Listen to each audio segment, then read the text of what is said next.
इथून अयोध्या 992 किलोमीटर आहे. नीलगाय नावाचा प्रकार तुम्ही ऐकला असेल, तर ते नीलगाय इकडे खूप आहेत आणि अचानक रोडवरती आडवे येतात. दिवसाला इथून साधारणतः लाखो ट्रक इथून पास होत असतील, एवढं ट्रकचं ट्रॅफिक आहे. हवेत गारवा खूप आहे, थंडी आहे इकडे भरपूर, त्याच्यामुळे नाक जरा माझं जाम झालंय.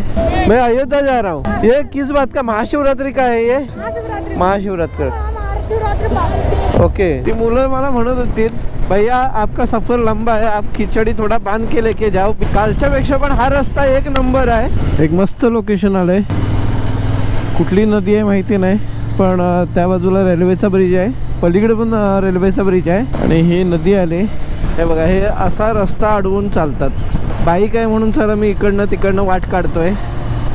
सतनाम पंजाबी ढाबा, अजगरी बी रोड. मित्रांनो, आपलं जेवण आलं, एकदम क्विक सर्व्हिस आहे. तर ही दुधातली शेवभाजी आहे, इकडे रोटी आहे आणि इकडे ग्रीन चटणी दिली आहे आणि कांदा दिलाय. तर आज हा कम्फर्ट मला हवा होता आणि मस्तपैकी आज बारदानावर बसून मी जेवणार आहे. अरे बापरे, केवढा ॲक्सिडेंट झालाय बघा. 8 वाजता पोहोचलो मी झाशीला. मी झाशीच्या पुढे आलोय थोडा 20 किलोमीटर.